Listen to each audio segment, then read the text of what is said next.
Bismillahirrahmanirrahim. Assalamualaikum warahmatullahi wabarakatuh. Saya Lailatul Fitria Dewi Umul Karimah, NIM 23811300036, kelas B1, guna mengumpulkan tugas UAS mata kuliah pengantar teknologi informasi yang diampu oleh dosen Dr. Saluki SSI MKom. Saya akan merepresentasikan topik penting dalam dunia digital, yaitu perkembangan teknologi informasi. Topik ini sangat relevan karena hampir semua aspek kehidupan kita saat ini, mulai dari belajar, bekerja, hingga berinteraksi, tidak terlepas dari teknologi informasi. Mari kita mulai. Yang pertama, apa itu teknologi informasi? Jadi, teknologi informasi atau TI adalah segala hal yang berhubungan dengan pengumpulan, pemrosesan, penyimpanan, dan distribusi informasi dengan menggunakan komputer dan sistem jaringan. Teknologi informasi tidak hanya terbatas pada perangkat keras dan lunak saja, tapi juga mencakup jaringan internet, data, dan manajemen informasi. Tujuan dari teknologi informasi jelas, membuat semua proses informasi menjadi lebih efisien dan terhubung. Kemudian sejarah singkat perkembangan software ya. Perkembangan software komputer dimulai dari komputer generasi pertama yang tidak memiliki sistem operasi. Kemudian pada tahun 1950-an muncul bahasa assembly. Lalu pada tahun 1960-an hadir Fortran dan COBOL yang memudahkan penulisan kode. Kemudian di era 1970 sampai 1980 memperkenalkan sistem operasi berupa Unix dan MS-DOS. Lalu kemudian pada tahun 90-an GUI muncul dengan Windows-nya. Nah, sekarang kita ini ada di era cloud computing, mobile apps maksudnya, AI, open source. Hal ini menunjukkan bahwa perkembangan software sangat dinamis dan terus beradaptasi.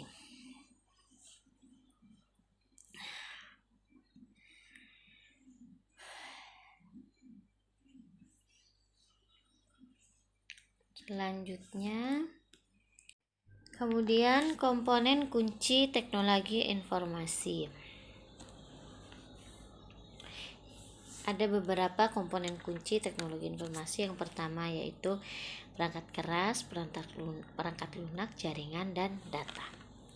Yang pertama adalah perangkat keras ya. Jadi perangkat keras ini mencakup komputer, server, router, smartphone, dan semua perangkat fisik yang dapat kita sentuh. Perangkat keras ini adalah infrastruktur dasar dari teknologi informasi, tempat semua proses pengolahan data dilakukan. Yang kedua adalah perangkat lunak. Perangkat lunak inilah yang menginstruksikan perangkat keras agar bisa bekerja sesuai keinginan kita. Contohnya seperti sistem operasi Windows atau Android, aplikasi seperti Microsoft Office, dan software lainnya yang memungkinkan interaksi antara manusia dan mesin. Yang ketiga adalah jaringan. Jaringan adalah tulang punggung komunikasi modern. Jadi internet, wifi, dan intranet adalah contoh infrastruktur jaringan yang memungkinkan perangkat-perangkat kita saling terhubung dan berbagi data, baik secara lokal maupun global. Yang keempat adalah data. Data merupakan bahan mentah dari sistem informasi. Data bisa berupa teks, angka, gambar, atau video. Setelah diproses, data ini berubah menjadi informasi yang bermanfaat untuk pengambilan keputusan. Jadi sistem teknologi informasi bekerja seperti tubuh manusia.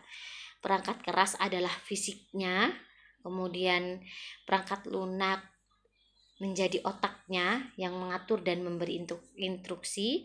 Jaringan adalah sistem peredaran darah yang menghubungkan segalanya, dan data adalah bahan bakarnya. Kelima komponen ini, yang kelima adalah manusia. Meskipun tidak tertulis di slide ya, perlu diingat bahwa manusia adalah komponen terpenting karena kitalah yang merancang sistem, mengoperasikan dan memelihara dan juga memanfaatkan teknologi informasi untuk berbagai keperluan. Jadi kelima komponen ini ya, perangkat keras atau hardware, perangkat lunak atau software, jaringan, data, dan pengguna alias manusia harus bekerja sama secara harmonis agar sistem teknologi informasi bisa berjalan dengan baik dan memberikan manfaat maksimal bagi kita semua. Dalam slide selanjutnya saya akan membahas lebih rinci mengenai dampak teknologi informasi atau TI dalam berbagai aspek kehidupan kita. Teknologi informasi telah masuk ke setiap lini kehidupan ya, dan dampaknya tidak bisa kita anggap remeh. Mulai dari cara kita berkomunikasi, berbisnis, belajar, hingga berinteraksi dengan masyarakat pun semuanya telah berubah berkat kemajuan teknologi informasi. Yang pertama, dampak teknologi informasi dalam komunikasi. Dulu, komunikasi antar manusia hanya bisa dilakukan melalui surat atau telepon rumah.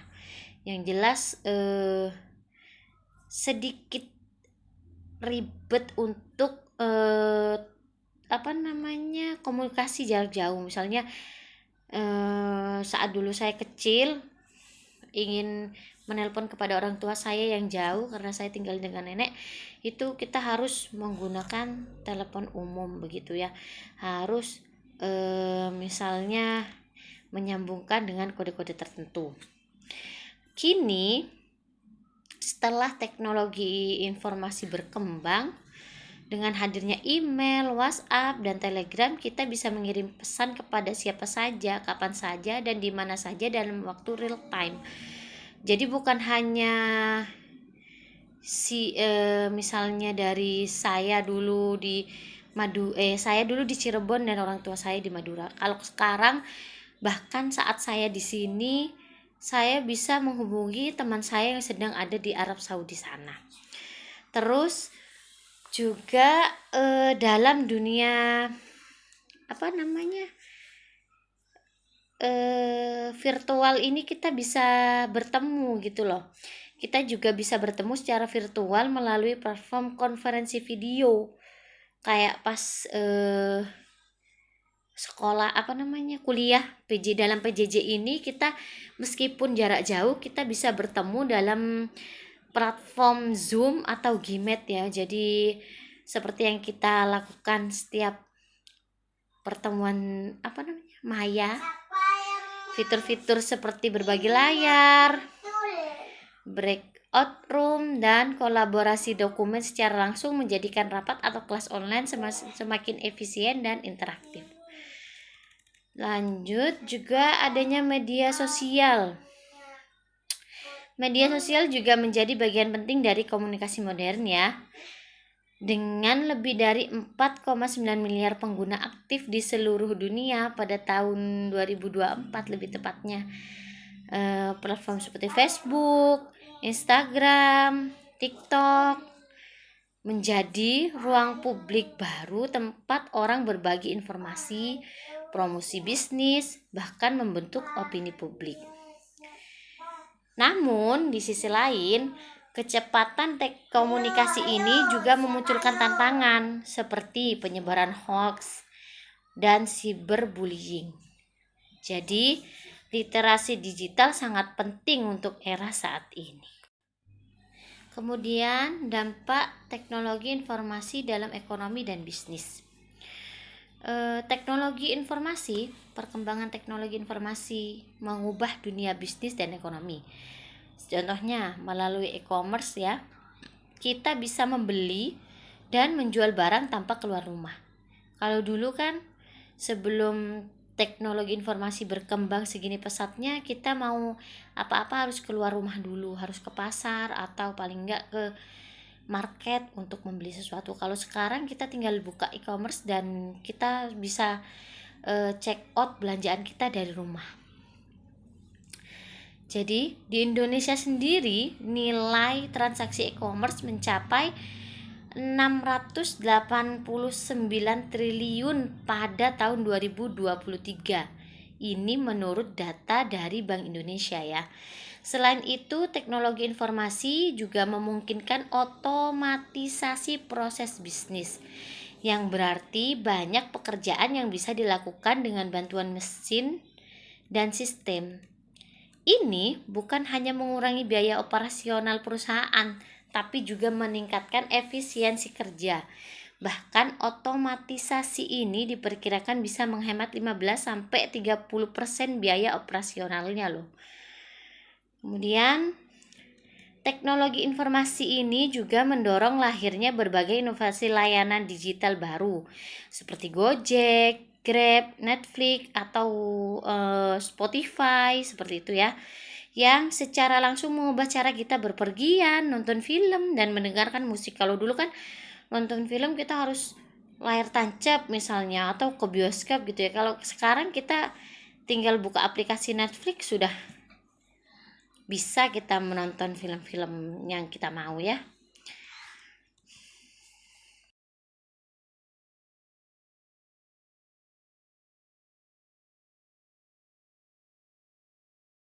Selanjutnya, dampak teknologi informasi dalam pendidikan dan pembelajaran. Bidang pendidikan juga mengalami revolusi besar berkat perkembangan teknologi informasi. Kalau zaman dulu akses untuk buku pelajaran dan guru terbatas oleh waktu dan tempat ya. Jadi kalau mau akses buku ya gurunya harus ke perpustakaan misalkan gitu ya. Kalau sekarang akses informasi itu sangat luas dan mudah dijangkau. Kita bisa membuka perpustakaan digital, jurnal internasional atau Wikipedia hanya lewat ponsel aja. Jadi dimanapun kita bisa mengakses buku pelajaran. Platform pembelajaran online seperti Ruang Guru, Zenius, Coursera memudahkan kita belajar kapan saja dan dari mana saja.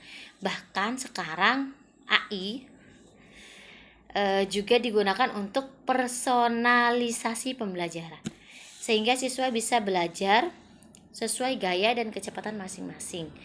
Ini terbukti meningkatkan retensi pembelajaran hingga 20% lebih baik.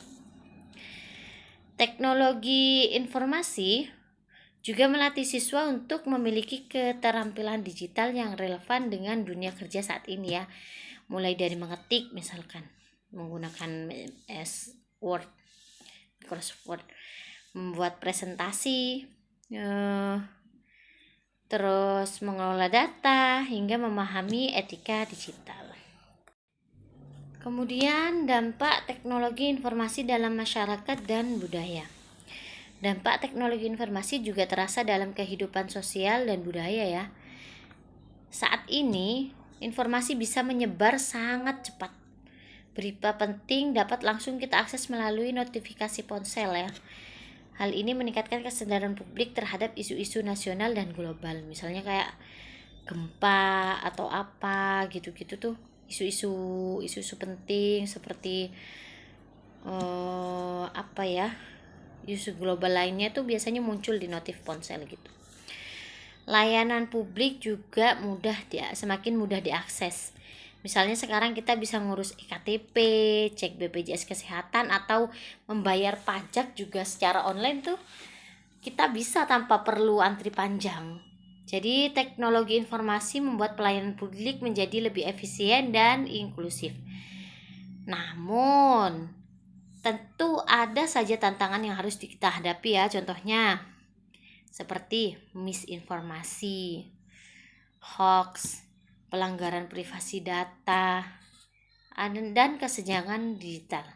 Tidak semua orang memiliki akses setara terhadap teknologi informasi ya. Contohnya kalau di tempat saya ini masih banyak ibu-ibu, orang-orang sepuh gitu yang nggak paham tentang teknologi informasi ya, terutama ibu-ibu petani gitu-gitu tuh, mereka tuh nggak bisa pegang HP smartphone gitu tuh ya.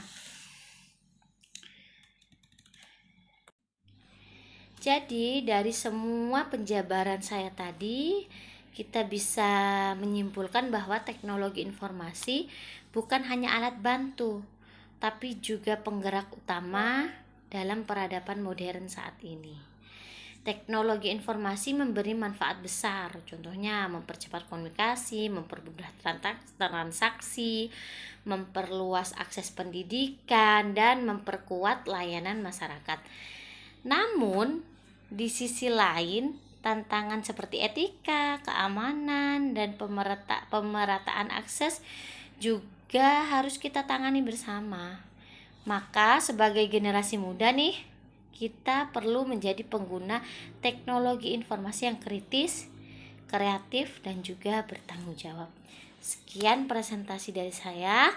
Wassalamualaikum warahmatullahi wabarakatuh.